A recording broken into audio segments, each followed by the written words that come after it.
नमस्कार आप सभी को। मैं Sarita Kulkarni astro life junction channel में आप सभी का स्वागत करती हूँ। राहु का उत्तर भाद्रपदा नक्षत्र में गोचर का जो वीडियो है वो आप सभी ने देखा है, या अगर नहीं देखा है तो जरूर जाकर चेकआउट करिए। आप सभी ने अनुरोध किया है मुझसे कि जो नक्षत्र गोचर है वो नवतारा चक्र के हिसाब से भी बताया जाए। प्रत्येक नक्षत्र के अनुसार ये राहु का उत्तर भाद्रपदा नक्षत्र का गोचर प्रत्येक नक्षत्र के लिए, प्रत्येक जन्म नक्षत्र के लिए किस प्रकार से प्रभावी रहेगा। हम 27 के 27 नक्षत्र यहाँ पे लेने वाले हैं, और हर नक्षत्र से उत्तर भाद्रपदा नक्षत्र कितना पड़ता है, मतलब कौन से नंबर पे आता है, उसके अनुसार उसका फलित हमें प्राप्त होता है। अब हम जब नव तारा चक्र के अनुसार काम करते हैं, नव तारा चक्र के अनुसार जब नक्षत्र का गोचर समझने की चेष्टा करते हैं, तो हमें एक चीज ध्यान रखनी पड़ती है कि हम त्रिकोण पे बात कर रहे हैं। ठीक है, क्योंकि हर नक्षत्र जो है उसके त्रिकोण में उसका दूसरा नक्षत्र है, उसके त्रिकोण में उसका तीसरा नक्षत्र है, और इस प्रकार से ऐसा त्रिकोण तैयार होता है। क्योंकि हर ग्रह को 3 नक्षत्र मिले हुए हैं, राइट। और कुंडली में 12 भाव हैं और 4 पुरुषार्थ हुए, मतलब धर्म अर्थ काम मोक्ष। मतलब धर्म त्रिकोण के 3 भाव हुए, अर्थ त्रिकोण के 3 भाव हुए, काम त्रिकोण के 3 भाव हुए, और मोक्ष त्रिकोण के 3 भाव हुए। ठीक है, तो नक्षत्र जो गोचर है वो कौन से पुरुषार्थ को दिखा रहा है, कौन से पुरुषार्थ को एक्टिवेट कर रहा है आपके जीवन में। तो हम नक्षत्र नवतारा चक्र का जो परिणाम है, हम पुरुषार्थ के अनुसार भी समझ सकते हैं कि हमें किस एरिया में फोकस करना है, किस पुरुषार्थ पे फोकस करना है। ठीक है, फिर हम समझ सकते हैं कि ये नवतारा चक्र जो है, अब जन्म, ठीक है, जन्म के बाद आता है संपत, संपत के बाद आता है विपत, विपत के बाद आता है क्षेम, क्षेम के बाद आता है प्रत्ययी, प्रत्ययी के बाद आता है साधक, साधक के बाद आता है वध, वध के बाद आता है मित्र, और मित्र के बाद आता है अतिमित्र।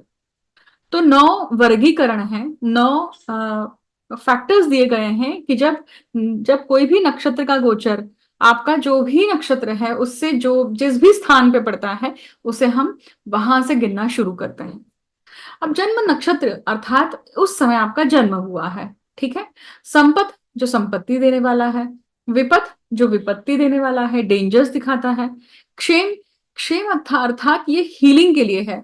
हम बोलते हैं ना कुशल क्षेम है ना भाई, मतलब सब कुछ ठीक ठाक है ना, तो वो हीलिंग देने वाला टाइम है। किसी न किसी कारण से आपको जो कष्ट पहुंचा था वो पीरियड आपको हील करेगा। प्रत्ययी मतलब प्रतिकूलता, ऑब्स्टैकल्स, प्रतिकूलता को पार करने के बाद में उसका आपको फल प्राप्त होगा। साधक, साधक मतलब साधना, सिद्ध करना, मतलब किसी स्किल्स को आपने पहले दिन अगर साइकिल चलाई तो आप पहले दिन में नहीं सीख पाएंगे, परंतु आप उसकी प्रैक्टिस कितनी बार करते हैं। पहले दिन आप 4 घंटे 5 घंटे 6 घंटे अगर प्रैक्टिस करेंगे तो शायद एक दिन में भी आ जाए, और अगर हम 4 दिन की बात करें तो कितने जल्दी आप उस स्किल सेट को अक्वायर करते हैं, तो उसकी सिद्धि प्राप्त कर लेते हैं।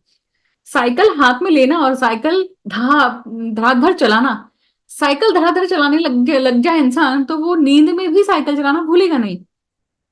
वो उस प्रकार की सिद्धि उस व्यक्ति को प्राप्त हो जाती है। वध, वध क्या है? वध जो है उसका नॉर्मल अर्थ क्या है? मर्डर, किसी की हत्या करना। तो वध नक्षत्र डेथ है, किसी भी चीज की डेथ, किसी व्यक्ति की डेथ, किसी परिस्थिति की डेथ, किसी न किसी चीज का संपुष्टिकरण होना।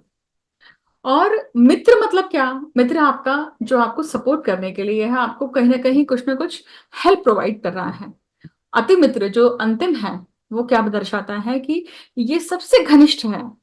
यहाँ पे जो नक्षत्र काम करता है ये आपको सबसे ज्यादा घनिष्ठता देता है, पर वो घनिष्ठता देने के माध्यम या उसके स्वरूप अलग अलग हो सकते हैं। कभी कभी वो ट्रबल के माध्यम से भी आ सकता है, कभी कभी वो आपको दुखा के भी जा सकता है, कभी कभी वो आपको ऐसे समय पे ऐसे जगह पे डाल देता है जहां पे आप पूरी तरह से ट्रैप्ड हो जाते हैं। पर आप जब बाहर निकलते हैं तो आपको जो एंकर मिला हुआ होता है उस वो एंकर शायद आपको उस वक्त पसंद ना आए, परंतु वो आपका घनिष्ठ मित्र या घनिष्ठ मित्रता का स्वरूप लेकर सामने आता है। अब हम बात करने वाले हैं कि राहु का जो गोचर उत्तर भाद्रपदा नक्षत्र में होने वाला है, हो रहा है, तो ये गोचर आपके जन्म नक्षत्र के लिए किस प्रकार से प्रभाव करेगा। तो सबसे पहले अब यहाँ पे आप स्क्रीन पे छोटा सा एक टेबल देखेंगे, वो आपके सहूलियत के लिए मैंने तैयार किया है, जिससे आप पहचान सके कि इसे किस प्रकार से देखना है। ठीक है, वर्गीकरण कैसे देखना है उसे मैंने इस टेबल के माध्यम से समझाया है। अब आप टेबल देख रहे हैं, टेबल में आपने देखा कि एक तरफ पूरे प्लैनेट्स लिखे हुए हैं, उसके बाद में नवतारा चक्र लिखा हुआ है, जो जन्म संपत विपत, उसके बाद में सेट 1 सेट 2 सेट 3। ठीक है, ये नक्षत्र के सेट हमने लिखे हुए हैं, 27 नक्षत्र हमने लिखे हुए हैं यहाँ पर। उत्तर भाद्रपदा नक्षत्र जो है वो आपके जन्म तारा से कौन सा पड़ता है, अब डिपेंड करता है कि आपका जन्म तारा कौन सा है ना। अब हम सबसे पहले पहले नक्षत्र से शुरुआत करेंगे। पहले नक्षत्र मतलब अश्विनी से नक्षत्र तालिका जो है वो शुरुआत होती है। अगर आपका जन्म नक्षत्र अश्विनी, मघा और मूल है तो ये केतु के नक्षत्र हुए, है ना। अब केतु के नक्षत्रों के लिए शनि का नक्षत्र उत्तर भाद्रपदा नक्षत्र है, ये कौन सा पड़ता है ये समझना आवश्यक है। तो ये पड़ता है 8वां, अर्थात ये आपके लिए मित्र नक्षत्र का काम करेगा। मतलब राहु का गोचर आप सभी के लिए मित्र नक्षत्र के अनुसार काम करेगा। तो इसका अर्थ क्या हुआ, मित्र जब आपको सपोर्ट सिस्टम मिलेगा, मित्र राहु जब इस नक्षत्र में है तो राहु आपके लिए मित्र के स्वरूप में काम करेंगे, मित्र रूप में कहीं ना कहीं कुछ ना कुछ हेल्प लाएंगे, मित्र रूप में कहीं ना कुछ सपोर्ट आएगा। ये नक्षत्र गोचर आपको कहीं ना कहीं सब जगह से एक पॉजिटिविटी लाने के लिए भी क्या करता है, आपको हेल्प करता है। देखिए, हम नवतारा चक्र के अनुसार देख रहे हैं तो सिर्फ नक्षत्र गोचर के अनुसार देख रहे हैं, और नक्षत्र गोचर का परिणाम आपको नवांश से भी मिलता है। जब हम डी चार्ट्स को देखते हैं तो डी चार्ट्स में भी उसका परिणाम हमें उसे दिखाई देता है। अगर वही हम शुक्र के नक्षत्रों की बात करें, मतलब अगर आपका जन्म नक्षत्र भरणी, पूर्व फाल्गुनी या फिर पूर्वाषाढ़ा है, तो शनि का नक्षत्र आपके लिए मतलब उत्तर भाद्रपदा नक्षत्र कौन सा पड़ता है, वध तारा में आता है। अब वध तारा जब हम बात करते हैं तो वध मतलब हत्या, वध मतलब किसी की डेथ। तो वध तारा राहु का नक्षत्र जब आपके लिए काम करेगा वो किस प्रकार से होगा, किसी न किसी चीजों का संपुष्टिकरण करना। ये कौन करने वाले हैं, राहु जब उत्तर भाद्रपदा नक्षत्र में गोचर कर रहे हैं तो वो किसी न किसी चीज का संपुष्टिकरण कर रहे हैं। कोई चैप्टर एंड होने वाला है, कोई व्यक्ति का जाना हो सकता है, राहु बड़े बुजुर्गों को दिखाते हैं तो उनका जाना हो सकता है, किसी न किसी प्रकार से किसी अचानक से सडननेस आपका कोई नुकसान होना, आपका कोई पैसा जाना, ये एक प्रकार से किसी न किसी चीज की हत्या या किसी न किसी चीज का संपुष्टिकरण, संहार, ये गोचर आपके लिए दिखाता है राहु का उत्तर भाद्रपदा नक्षत्र के लिए। राइट, मतलब शुक्र के जातकों के लिए, शुक्र से संबंधित जो आपके नक्षत्र हैं, मतलब भरणी, पूर्व फाल्गुनी और पूर्वाषाढ़ा जिनका जन्म नक्षत्र है, उनके लिए ये पूरा समय कैसा होना चाहिए, सचेत होकर चलना चाहिए। क्योंकि आपके लिए उत्तर भाद्रपदा नक्षत्र वध पड़ता है और वो कुछ ना कुछ आपके लिए नेगेटिव एस्पेक्ट भी लेकर आ रहा है। तो संभल के चलिए, संभल के डिसीजन मेकिंग करिए, और याद रखिए जब किसी चीज का अंत होता है तो अंत ही आरंभ है। अब हम बात करेंगे सूर्य के नक्षत्रों के लिए। अगर आपका जन्म नक्षत्र सूर्य का है, अर्थात आपका जन्म नक्षत्र कृतिका, उत्तर फाल्गुनी और उत्तराषाढ़ा है, तो राहु का गोचर जो उत्तर भाद्रपदा नक्षत्र में हो रहा है वो आपके लिए किस प्रकार से रहेगा। तो ये नवतारा चक्र के अनुसार कौन सा पड़ता है, ये पड़ता है छठवा। अब छठवा क्या है, ये आपके लिए साधक है। तो साधक अर्थात जब राहु आपके लिए उत्तर भाद्रपदा नक्षत्र में गोचर कर रहे हैं तो वो आपके लिए साधने का काम करने वाले हैं। राहु आपको सिद्धहस्त बनाने के लिए मदद करने वाले हैं, किसी स्किल को एक्वायर करने के लिए, किसी भूख को एक्वायर करके उसके ऊपर काम करने के लिए ये गोचर आपके लिए सबसे शुभ रहेगा। मतलब सूर्य के नक्षत्र जो है कृतिका, उत्तर फाल्गुनी और उत्तराषाढ़ा, इन लोगों के जीवन में ये पूरा जो कालखंड रहेगा जिसमें राहु उत्तर भाद्रपदा नक्षत्र में रहेंगे, वो सिद्धहस्त कोई ना कोई स्किल सेट अक्वायर करने वाले हैं, किसी न किसी चीज को अचीव करने वाले हैं, किसी न किसी चीज को पूरी तरह से हासिल करने वाले हैं। आप जिस भी चैप्टर को ओपन करके उसके ऊपर काम कर रहे हैं, चाहे वो प्रोजेक्ट हो, तो वो कुछ भी हो सकता है, कंसेप्शन हो सकता है, प्रेगनेंसी हो सकती है, शादी हो सकती है, कोई भी प्रोजेक्ट आपके जीवन का जो आप निर्णय लेकर उसके ऊपर काम कर रहे हैं, डिटर्मिनेशन के साथ में काम कर रहे हैं, तो उसमें आपको वो साधक अर्थात वो आपको सिद्धि प्राप्त होगी, वो चीज आपको प्राप्त होगी। तो जो साधक है नवतारा चक्र में, उसे क्या कहा जाता है? अचीवमेंट्स। तो यहाँ पे अचीवमेंट्स मिलने की पूरी पूरी संभावनाएं हैं। और वो अचीवमेंट कौन सी है? वो प्रमोशन भी हो सकता है, करियर के एस्पेक्ट में नई जॉब का होना सकता है, डेजिग्नेशन की प्राप्ति हो सकती है, पद की प्राप्ति हो सकती है, फेम की प्राप्ति हो सकती है। इन सभी प्रकार की प्राप्ति का ये समय रहेगा जब राहु आपके लिए उत्तर भाद्रपदा नक्षत्र में गोचर करेंगे। अब हम नेक्स्ट सेट की बात करते हैं। अब हम बात करेंगे कि सूर्य के बाद में आते हैं चंद्र। अब चंद्र के जो नक्षत्र हैं वो है तीन। मतलब अगर आपका जन्म नक्षत्र रोहिणी है, हस्त है या श्रवण है, तो ये कौन से नक्षत्र हुए? इसके नक्षत्र लॉर्ड कौन है? चंद्र। तो चंद्र के नक्षत्रों से राहु जो हैं वो उत्तर भाद्रपदा नक्षत्र में प्रवेश कर रहे हैं। मतलब ये जो पूरा टाइम पीरियड है, ये चंद्र नक्षत्र जिसके भी रोहिणी, हस्त और श्रवण है, उसके लिए राहु का उत्तर भाद्रपदा नक्षत्र का गोचर प्रत्यरी होगा। प्रत्यरी अर्थात प्रतिकूलता, प्रत्यरी अर्थात कुछ न कुछ ऑब्स्टैकल्स। इसका अर्थ यह भी हुआ कि कोई ना कोई विपत्ति आएगी, कोई ना कोई प्रॉब्लम आएगी, प्रतिकूलता आएगी। उस प्रतिकूलता को पार करने के बाद ही आपको क्या मिलेगा? यश मिलेगा। तो प्रतिकूलता जरूर है। पांचवा जो नक्षत्र है, पांचवा जो नवतारा चक्र है, वो है प्रतिकूल, ऑब्स्ट्रैकल्स। परंतु वो क्या दिखाता है? वो दिखाता है कि आपको यहाँ पे सफलता प्राप्त होगी, पर सफलता प्राप्त करने के लिए बहुत सारी प्रतिकूलताओं का सामना करना है। तो मतलब इसका अर्थ क्या हुआ? इन नक्षत्रों को, रोहिणी, हस्त और श्रवण नक्षत्र के जातकों को बहुत डट का सामना करना पड़ेगा किसी भी परिस्थिति का।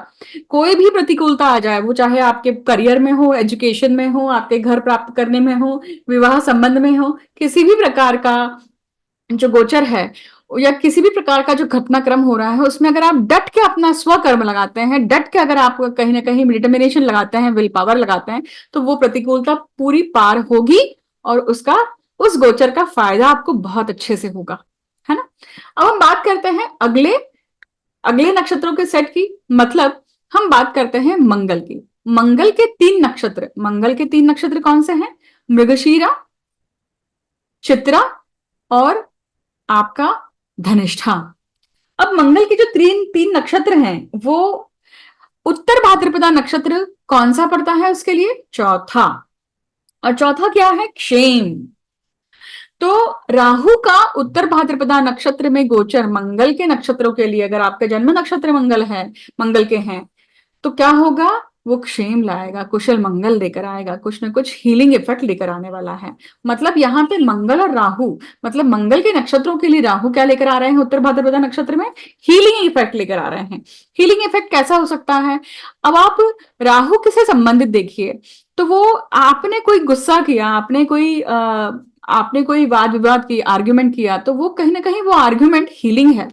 वो करने के बाद में आपको मेंटल पीस प्राप्त हो रहा है। अब ये गोचर और किस प्रकार से क्षेम लाता है? क्षेम का अर्थ क्या है? क्षेम का अर्थ है हीलिंग, है ना। जनरली ये अर्थ निकाला जाता है। अब यहाँ पे राहु जब हीलिंग प्रोसेस में आते हैं तो क्या करता है? हीलिंग करने के लिए व्यक्ति क्या करता है? स्पा की मदद लेता है, अपने मसल्स को शांत करता है, कहीं ना कहीं मेडिटेशन करता है, सेलिब्रेट रहता है, अपने वीर्य का स्खलन नहीं करता है, अपने आप को डिटरमाइंड रखता है। और हीलिंग करने के लिए आप अच्छा म्यूजिक सुनते हैं, आप अच्छा विजुअल चीजें देखते हैं, अच्छा खाना खाते हैं, तो अच्छा सुनते हैं, अच्छा पढ़ते हैं। तो ये नक्षत्र गोचर जो है राहु आपके लिए कहाँ स्थित है? ये गोचर कहाँ हो रहा है? कौन सा भाव एक्टिवेट हो रहा है?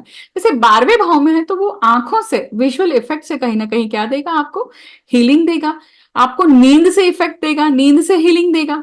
इस प्रकार से इस नक्षत्र के गोचर को समझना चाहिए। अब जैसे हम अगले नक्षत्र के सेट पे आते हैं, मतलब राहु का जो नक्षत्र है कौन से हैं। अब राहु का देखिए, राहु के नक्षत्र हैं आर्द्रा, स्वाति और शतभिषा। मतलब जिन लोगों का जन्म नक्षत्र राहु का मतलब आर्द्रा, स्वाति और शतभिषा है, उनके लिए शनि का नक्षत्र कौन सा पड़ता है? विपथ, विपत्ति। तो राहु के नक्षत्रों के लिए राहु का उत्तर भाद्रपदा नक्षत्र का गोचर विपत्ति लेकर आ रहा है, कुछ न कुछ प्रॉब्लम्स लेके आ रहा है, कुछ न कुछ अड़चने लेके आ रहा है, कुछ न कुछ ऑब्स्टैकल्स लेकर आ रहा है। विपत्ति कैसी होती है? जहां पे आपको आपके सारे सिक्स सेंस बहुत शार्प रखने पड़ते हैं, भान में रह के डिसीजन मेकिंग करनी है, भान में रह के दोस्तों से दोस्ती करनी है, भान में रह के मैसेजिंग करनी है, भान में रह के बहुत चैटिंग करनी है।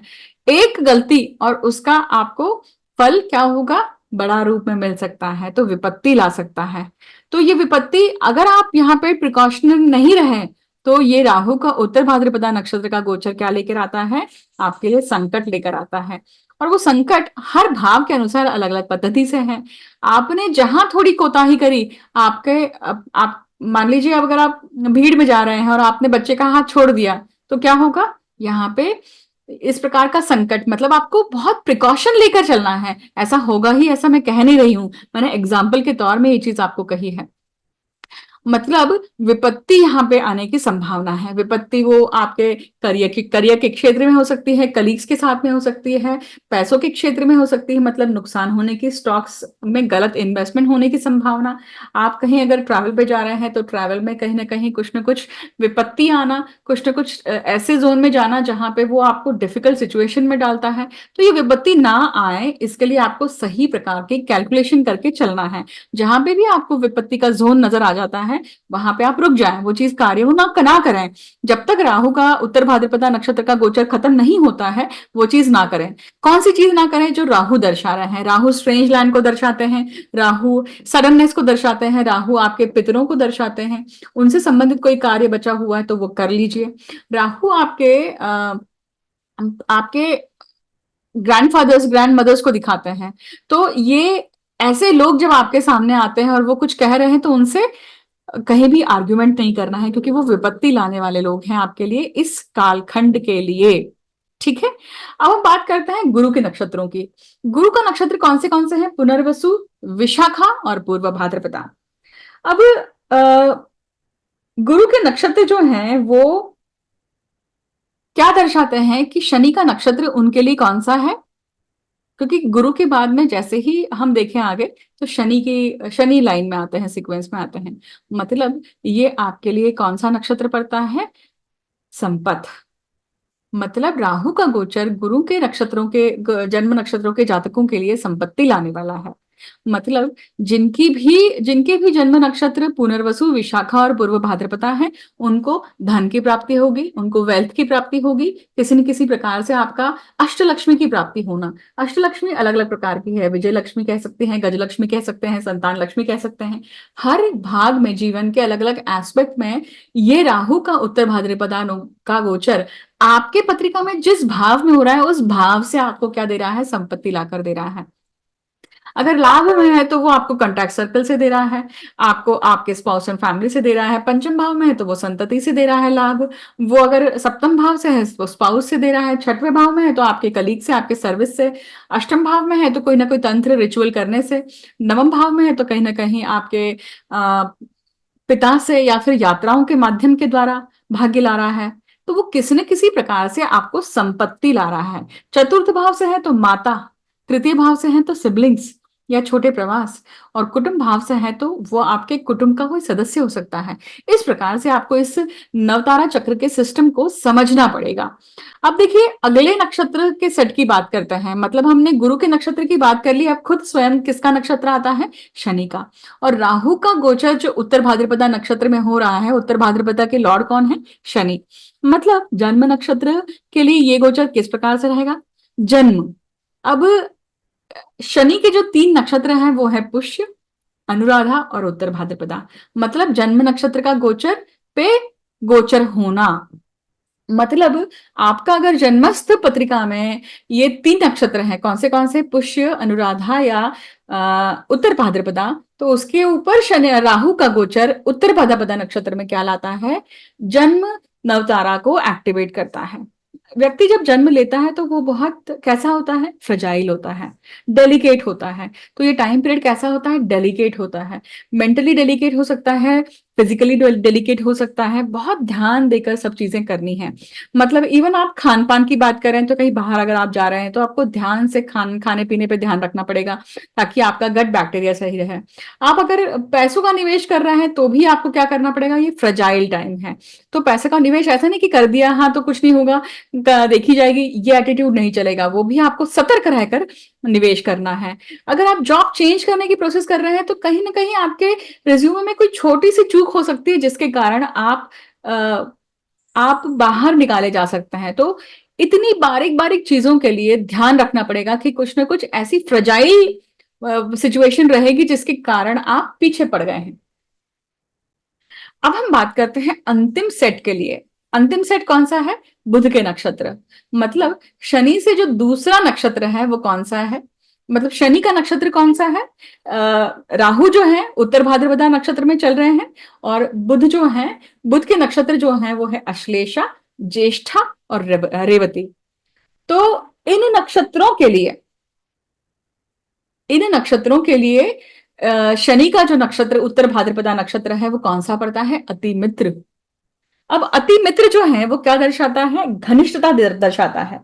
मतलब क्या है कि जब घनिष्ठता कब आती है, अति मित्र, आप अगर बहुत ऋण में पड़े हुए हैं, मान लीजिए आपके ऊपर लोन का कर्जा इतना ज्यादा है और अब आपको चुकाना ही है, आपके जान पे बना ही है, अगर ऐसी हाइपोथेटिकल सिचुएशन है मान लीजिए, तो क्या होगा, वो दर्शाता है वो दर्शाता है कि यहाँ पे एक ऐसा व्यक्ति खड़ा हो जाएगा जिससे आपको अपेक्षा नहीं है, फिर भी वहां से आपको क्या प्राप्ति हुई है, अति मित्रता। मतलब ऐसी घनिष्ठ मित्रता जो जो शायद आपको पता नहीं थी, परंतु वो व्यक्ति आपके लिए खड़ा रहा, वो सिचुएशन आपके लिए अति मित्रता की काम काम कर गई। वो एंकर हो सकता है, गुरु हो सकता है, किसी भी प्रकार की ऐसी व्यक्ति हो सकती है जो जिससे आपका संबंध नहीं रहा होगा, परंतु अचानक से वो व्यक्ति आपके लिए खड़ी हो गई, आपके लिए सपोर्ट सिस्टम शुरू कर दिया। मतलब बुध के नक्षत्रों के लिए राहु का ये उत्तर भाद्रपदा नक्षत्र का गोचर जो है, राहु उनके लिए अति मित्र के समान काम करने वाले हैं। मतलब टेक्नोलॉजी, डिजिटल मीडिया या स्ट्रेंज लैंड, फॉरेन जाना, ये सारी चीजें जो हैं, ये सारी चीजें आपके लिए अति मित्र के समान काम करने वाली है, आपके फेवर में रहने वाली है। इन शॉर्ट, ये जो राहु का गोचर है उत्तर भाद्रपदा नक्षत्र का, ये अश्लेषा, ज्येष्ठा और रेवती जिनका जन्म नक्षत्र है उनके लिए बहुत पॉजिटिव रहने वाला है, और बहुत सारी पॉजिटिविटी को लेकर आएगा। और क्या क्या आपको अनुभव आते हैं वो इस वीडियो के कमेंट सेक्शन में जरूर शेयर कीजिएगा। मैंने जिस सिस्टम से आप सभी को ये नक्षत्र गोचर समझाया है, क्या ये आपके लिए आसान रहा है, किस प्रकार से रहा है, अगर रहा है तो मुझे जरूर कमेंट सेक्शन में बताइएगा। नहीं तो मैं इसमें कुछ और चेंजेस अगर करने हैं तो मैं वो भी चेंजेस आपके लिए अगले गोचर में लेकर आती हूँ। ठीक है, आप सभी के लिए ये नक्षत्र गोचर बहुत शुभकारी हितकारी रहे। मैं इस वीडियो को यहीं पे समाप्त करती हूँ और आपको सभी को शुभकामनाएं देती हूँ। Thank you so much for listening me patiently. Thank you.